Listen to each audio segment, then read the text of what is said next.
Therefore, am I now seeking the approval of man or of God? Or am I trying to please man? If I were still trying to please man, I would not be a servant of Christ. So we're in our study through the book of Luke, and just quick background. Remember, Luke is a gospel that's really looking at everything from the human perspective. And you say, well, all the gospel writers are doing that, but Luke's doing it in a very different way. For Luke, or for say somebody like Matthew, the point he's trying to prove is that Jesus is indeed the promised Messiah. He's the King of the Jews. And several months ago now, not quite a year ago, maybe 9 months ago or so, but we looked at the fact that Matthew would see Jesus as the Lion of Judah, is the way he would see him. Mark is a servant. He looks at Jesus from the perspective of someone coming to serve, someone coming to do work. He's doing the task. He is brought into this world to move it in a direction. And so he's working. And that picture is like an ox. John is unique from the other three Gospels in that he's looking at things from the divine perspective. He's looking at Jesus as the unique Son of God. And so that picture that theologians have used over the years, Bible teachers, has been that of an eagle. An eagle has a different perspective. An eagle can see things from a different height. And John takes us up to that height and says, this is the perspective with which Jesus views the world, and Jesus comes into the world. Interestingly enough, and I found this fascinating, this was a theological, in my opinion, a breakthrough probably about 15 years ago. Somebody looked at the way Jesus is presented in the Gospel of John.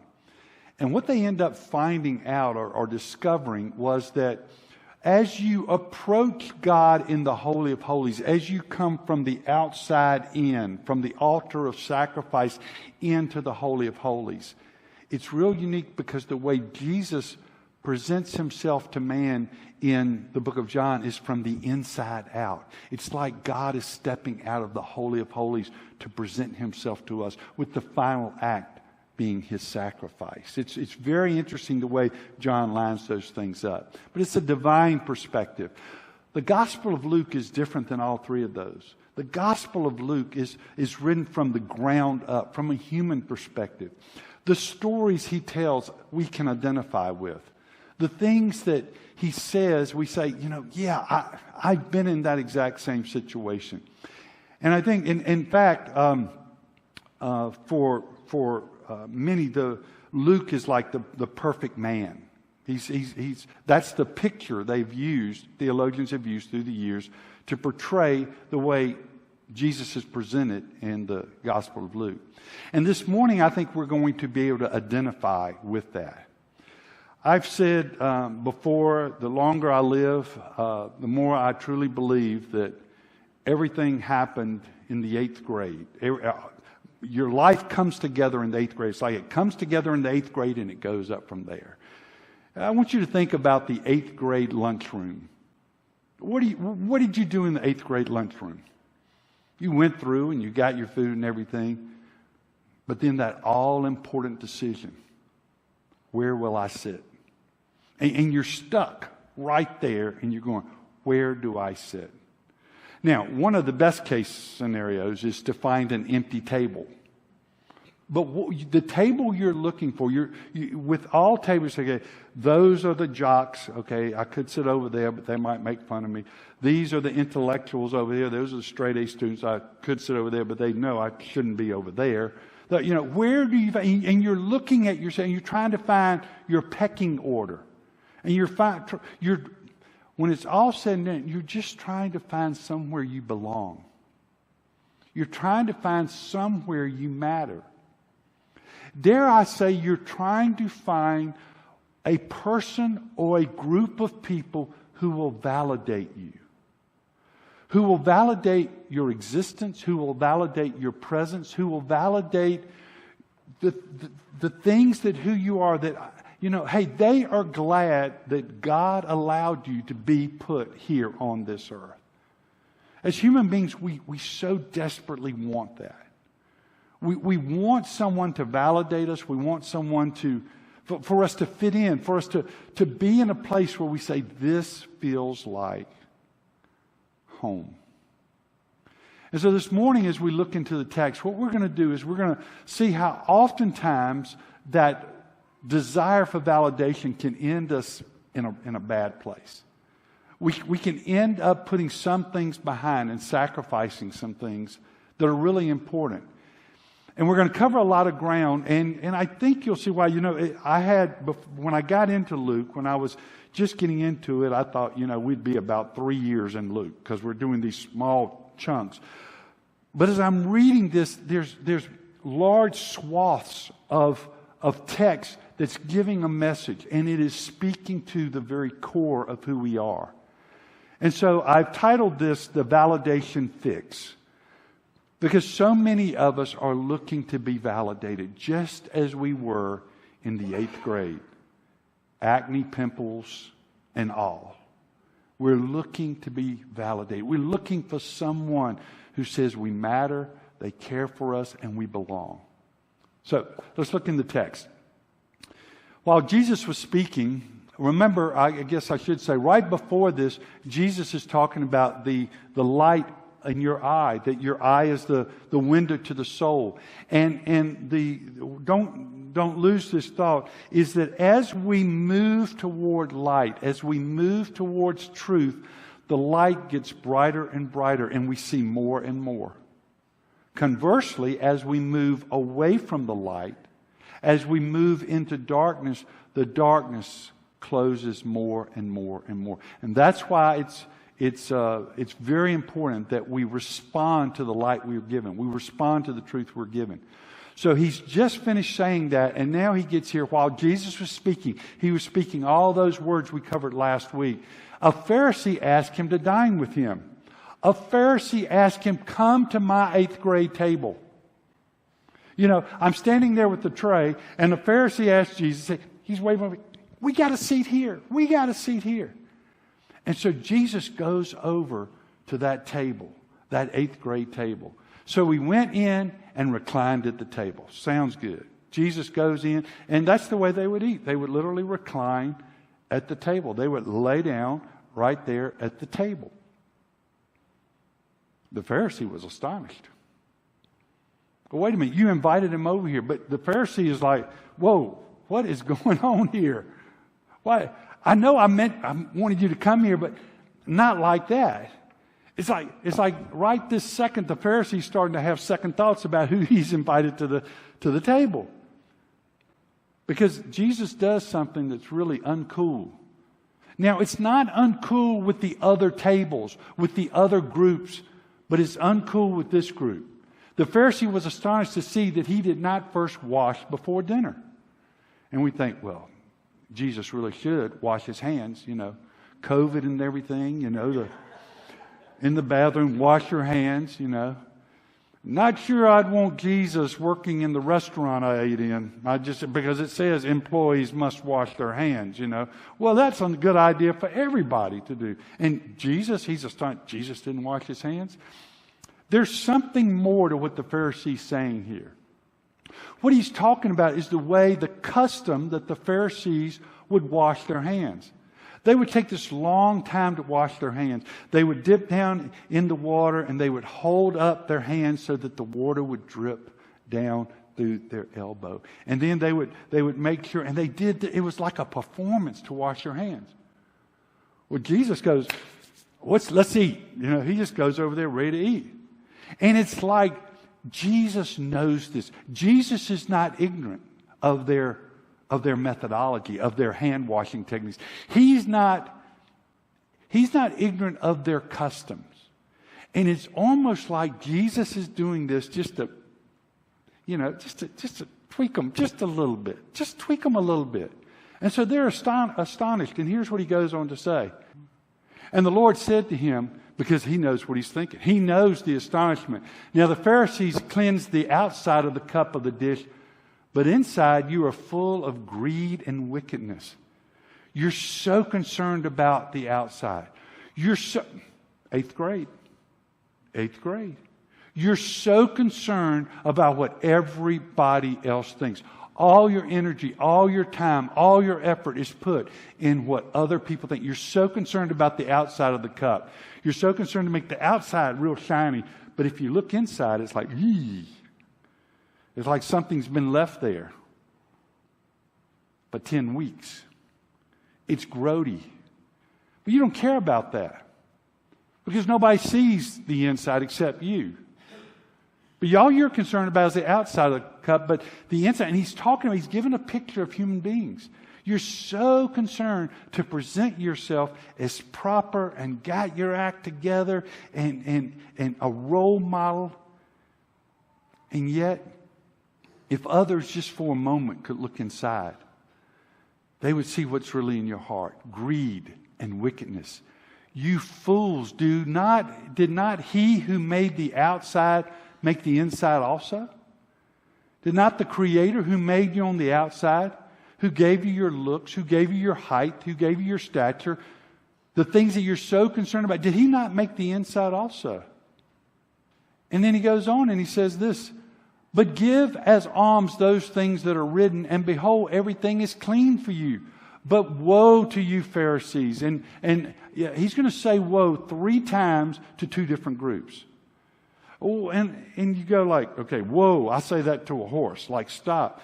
But what he's saying here in woe is it's a judgment. It's a call to judgment. It's a doom. He's saying you are doomed. It's also in this word is an idea or a concept of what Bible theologians call a lament. It breaks his heart. Jesus' heart is broken here. There's sadness in this. When he says woe, it's kind of like a big signal saying the bridge is out. The bridge is out. Hold on. He's pronouncing the way you're going, the things you're doing, it doesn't end up in a good place. Woe to you, Pharisees, for you tithe mint and rue and every herb and neglect justice and the love of God. These things you ought to have done without neglecting to others. There's nothing wrong with tithing, but not to the neglect of justice and love. He's talking about here, you tithe mint and rue. The little things right here, you just go, okay, I'm going to give this. This goes to me and this goes to God. You're so concerned about the minutia. You're so concerned about the little things. You're so concerned about the rules you've created for your table that you judge anybody else who doesn't do those things. And you've completely ignored what it means to be human. You've completely ignored justice. You've completely ignored love. And he goes on. He says, woe to you, Pharisees, for you love the best seats in the synagogues. When you walk in real proud. And the best seats, there's a seat out front that's called the seat of Moses. And in one of the other parallel passages, say you desire to sit in Moses' seat. It's all a show. You want to be seen. You're sitting there and you want the camera on you. I remember I'd been out of seminary a year, and I knew some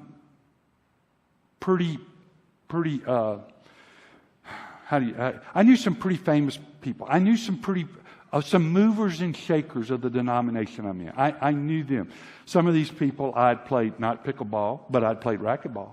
And these are people that you would see in the newspaper. And so I knew, and it was funny because I was up in Washington, D.C. at a meeting, and this person, I'm not going to give you his name, but this person came up to me, and Rod, and we're talking and all. It'd been about 2 years since we'd seen each other. And I can remember being at another denominational meeting, and somebody says, hey, Rod, you've got to meet this person. You've got to meet this pastor. So I went over because I'd heard about this pastor, and I go to meet him. And when I meet him, I'll never forget this moment. The whole time he was shaking my hand, he was looking around, seeing who might be looking. Not that he was embarrassed, but he's probably looking for somebody bigger to shake their hands because I'm a nobody. But it was like this, man, you sure are lucky to be sitting here shaking my hand. He just gave off that air. And that's the Pharisees there. Their identity is giving off this air that I'm validated, that I matter. Why? Though I'm going to prove it because I get to sit in the front seat. That proves it. He says, for you love the best seats in the synagogues and greetings in the marketplace. You love people to come up to you and greet you and say, you are somebody. They don't feel like somebody, but somebody's telling them they're somebody. Isn't this the 8th grade lunchroom table? We want something that validates us. We want a degree. We want a job. We want something to validate and tell us we matter, that we belong, that we should be here. Woe to you. Here's a warning to you.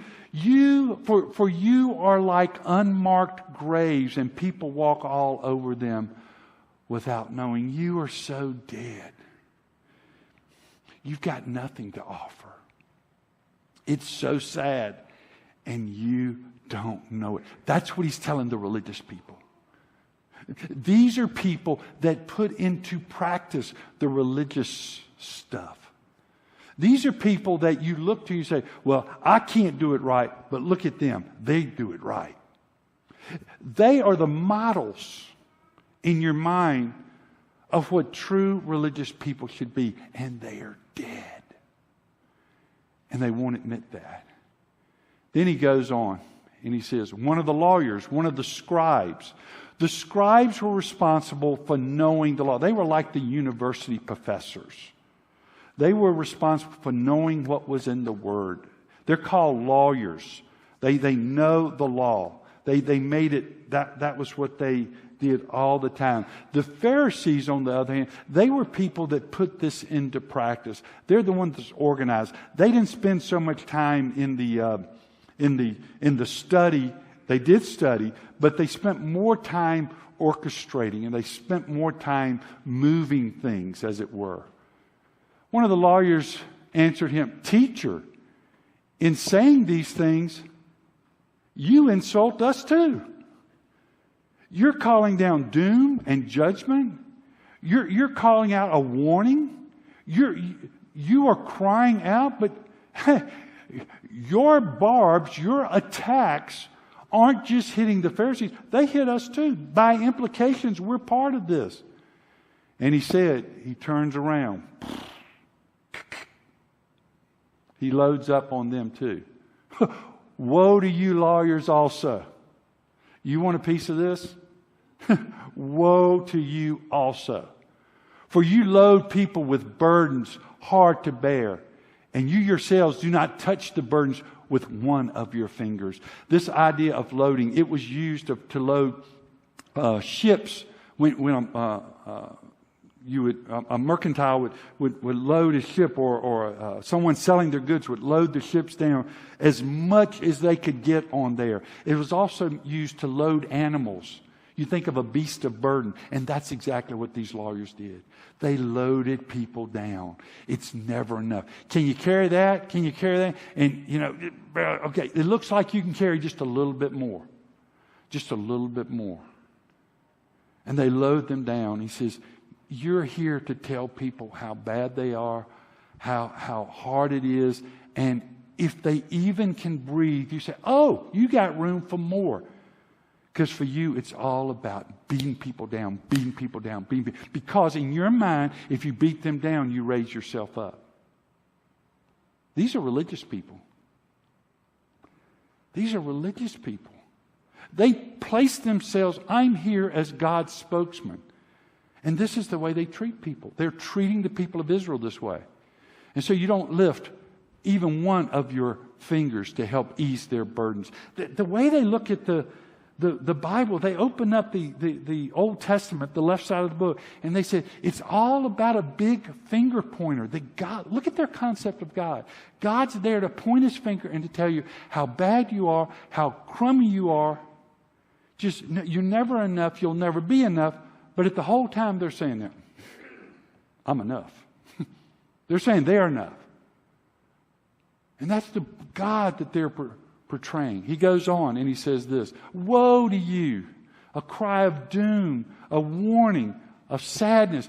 For you build the tombs of prophets whom your fathers killed. They have a great trend of reliving history.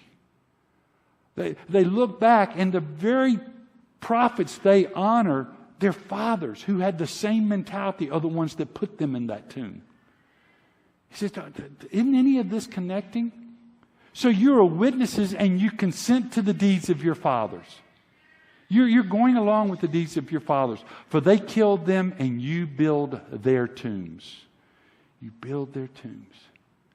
You're all about destroying. And you do it with a smile on your face. And you do it with a Bible in your hand. And you do it patting yourself on the back that you are doing something for God. And he goes on. Therefore, also the wisdom of God said, I will send them prophets and apostles, some of whom they will kill and persecute. God knows that he's sending people that believe this word, people who believe his promises, and yet the religious people are going to kill them and persecute them. He says, so that the blood of the prophet shed from the foundation of the world may be charged against this generation. The truth, the history of what they've done, you haven't learned from. Because that's what we do. We isolate ourselves. We say, oh, I would never do that. I would never do. We judge people for the time they lived in. We judge them by what we know. And we say, oh, I would never do that. And we end up doing the same thing. Because we come from the same place. What is that? Humanity. And he goes on and he says, from the blood of Abel to the blood of Zechariah, who perished between the altar and the sanctuary. Yes, I tell you, it will be required of this generation. You are going to be responsible. He's telling these Jews, these Pharisees, and these lawyers, or right now he's telling the lawyers. He's telling them what the track record they're on. Woe to you, lawyers, for you have not taken away the key of knowledge. You did not enter yourselves, and you hinder those who are entering. It's not enough for you not to enter, but you've placed yourself in a gate to where you won't let anyone else enter. You won't let anyone else enter in. It's tragic. He doesn't hold anything back. Oh, by the way, do I need to remind you, Jesus was invited to sit at this table. They're the ones that brought up. They could have not said nothing, but they're the ones that brought up that he didn't wash his hands. You want to open that? Okay, let's go there. Let's go there. But when we go there, we're going all the way there. And he does. Look at what he goes on to say in closing this out. And he went away from there. Or as he went away from there, the scribes and the Pharisees began to press him hard and to provoke him to speak out about many things, lying in wait. They're crouching. They're just waiting for him to say something that they can use against him.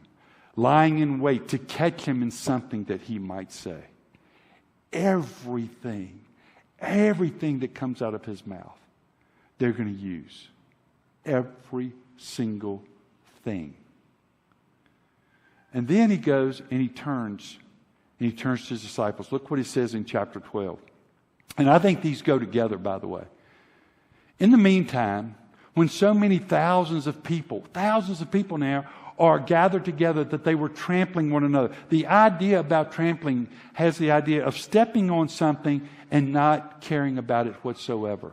Just stepping on it, just running right over it. They didn't care. They just wanted to get to Jesus.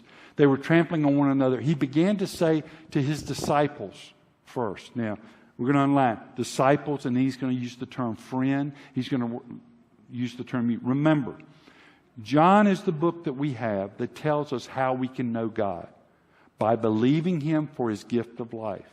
The book of Luke is written to believers. And it's written to believers about what it means to follow Jesus. We've been through this.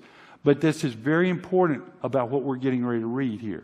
Because if you read that what Luke is doing here, he's showing you how you can come to know God. You're going to come away with a complete misunderstanding of what Luke's writing here. So he says to them, he says to the disciples, he says, first of all, beware of hypocrisy. Beware of the leaven of the Pharisees, which is hypocrisy. Here's what hypocrisy is. Hypocrisy is a lie that you speak with your behavior. Hypocrisy is when you do something that's a lie by your behavior. A lie has to do with speech. Hypocrisy has to do with behavior. And he says, beware of being a hypocrite like the Pharisees. The leaven comes in. It's so easy. It's so easy to be seduced by this, because that table, that 8th grade table, is the table you've always wanted to be at. And say, well, it won't hurt anything for me just to be over there just for a little while. And it's just a little thing, but you're gradually pulled away. Here's what he continues saying in verses 1 through 3, he's saying, beware. Have your guard up. Nothing is covered up that will not be revealed, or hidden that will not be known. There are people that are putting on a very good show. But God knows. God knows. There are people that say, I am God's gift to God. But he says that's going to be revealed. Therefore, whatever you said in the dark will be heard in the light, and what you have whispered in private rooms shall be proclaimed from the housetops. Look, they are going to be exposed. As a disciple, you've got to remember they will be exposed. So beware of hypocrisy. Don't come in and say, we think that's our standard. If I can be as religious as he is. I was in our church one time, and we were talking on a Wednesday night. We met a lot for church. Sunday morning, Sunday night, Wednesday night, some other nights, you know. And somebody said, oh, did you see the people that we had visiting us? They were so spiritual. And I'm saying, I'm thinking, okay, this I want to know, because I want to be spiritual. I said, I asked, Sandy, how do you know they were spiritual? He said, oh, didn't you see them when they were singing? I said, no, I didn't. He said, well, they had their eyes closed and their hands here, and they were mumbling stuff. You know, no, I was singing, you know. In her world, that was a sign of spirituality. Okay, I can be spiritual, you know. That doesn't tell you what's in a person's heart. That tells you that this person is they're comfortable with that style of worship. I can also show you people who say spirituality is based on something real proper, like the pastor having a robe, like you marching up to the front to receive the elements. I can show you other groups. People define it in different ways, but that doesn't mean any of them are right. He says, finally, don't be a hypocrite, because what is concealed will be revealed. Eventually, beware of hypocrisy. That's the first one. If you want to fix the whole issue of seeking validation, first of all, you've got to put it, I'm not going to be a hypocrite. I'm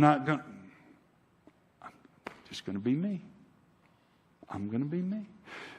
You know, I'm going to say this because I do think it's true. I truly do think it's true.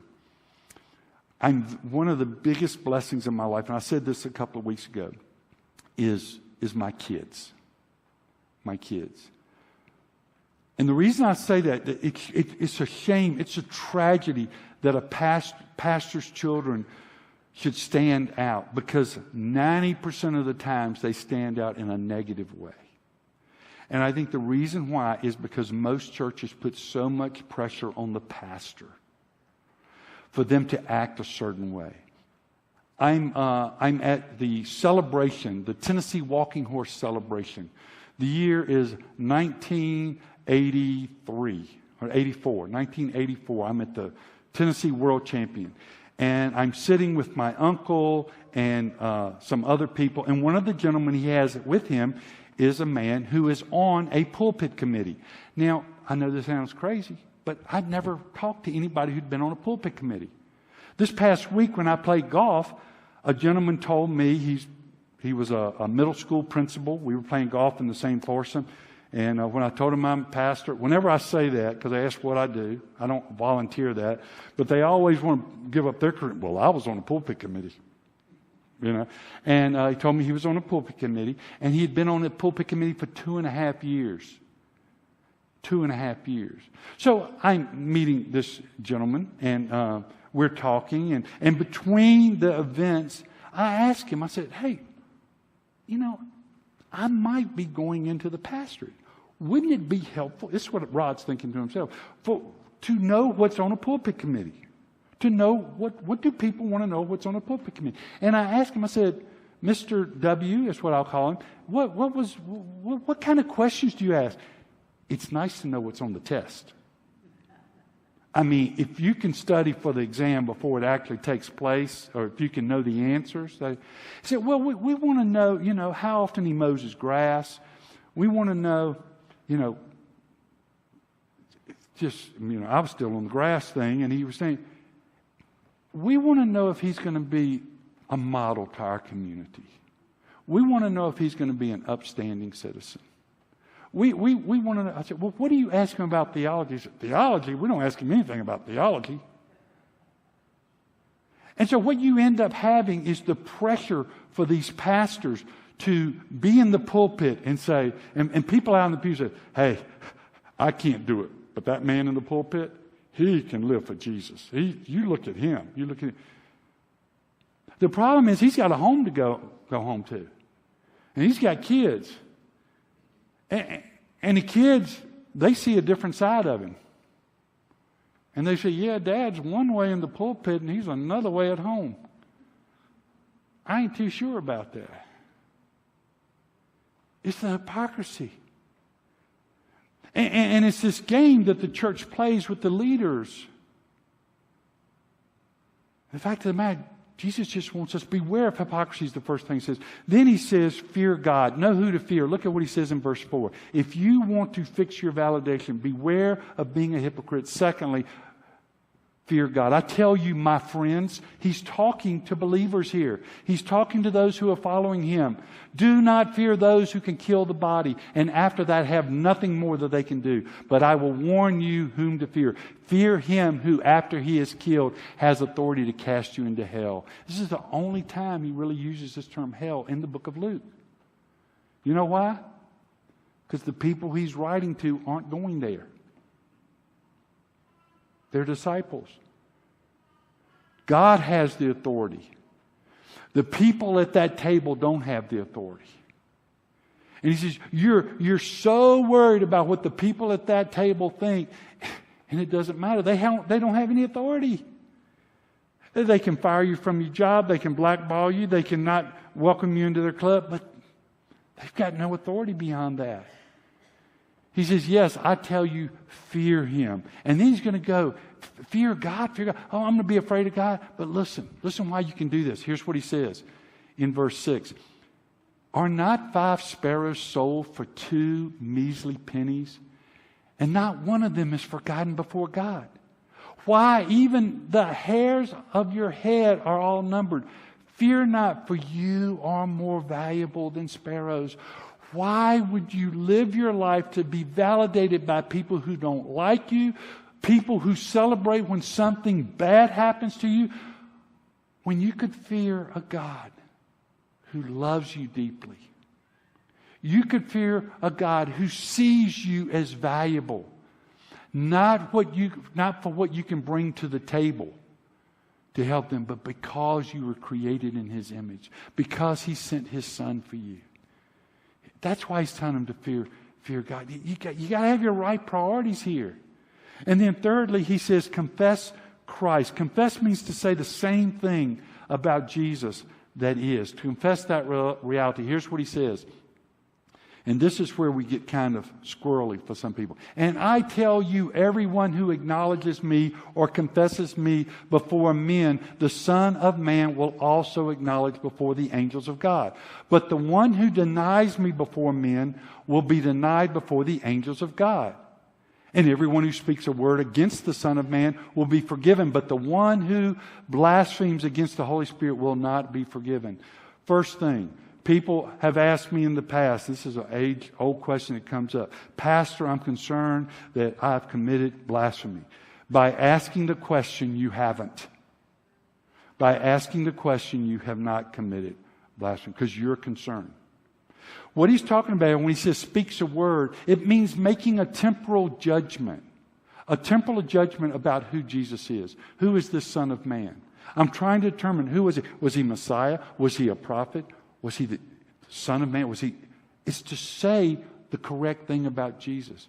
But he says here, and everyone who speaks a word against some man will, but the one who blasphemes against the Holy Spirit will not be forgiven. That is when a person completely does away with the Son, with saying, acknowledging who Jesus is. When does he do that? In his last breath. If he says, no, I'm not acknowledging who the Son of Man is. I'm not acknowledging Jesus. Well, where is their faith? Where's the fate of someone who doesn't acknowledge Jesus? Their fate is hell. But he's warning here. He wants you to confess Jesus. He wants you to be bold. If you want to be validated as to who Christ is. Over the last couple of weeks, we have seen college students, we have seen high school students who have stood up in their rooms and who have stood up for truth. They're seeking the validation of someone greater than their teacher or their classmates. There is a boldness coming right now, and I'm so happy to see it. There's a boldness connected with truth, and that's what we need. So, if you want the validation fix, beware of hypocrisy, fear God, trust God, confess Christ to who He is, and then realize that you really want to be validated. God's going to show up. Look at what He says. And when they bring you before the synagogues and the rulers and the authorities, when they grab you and they bring you, when they want to judge you, do not be anxious. Don't worry about how you should defend yourself or what you should say, for the Holy Spirit will teach you in that very hour what you ought to say. That's when a lot of you will feel validated. That's when a lot of you will feel, man, God showed up. He didn't show up too soon. He didn't show up too late. He showed up right there. And there are these times that happens. And there's these times where you embrace, say, thank you, God. God doesn't need to validate someone who's getting validation from other places, from other 8th grade tables. God needs to validate someone who is standing for Him and who's trusting Him to fill their mouths with the words that give Him glory and give Him honor. So that's the validation fix. The disciples are sitting there. They see the Pharisees. They see the scribes. They see the religious leaders.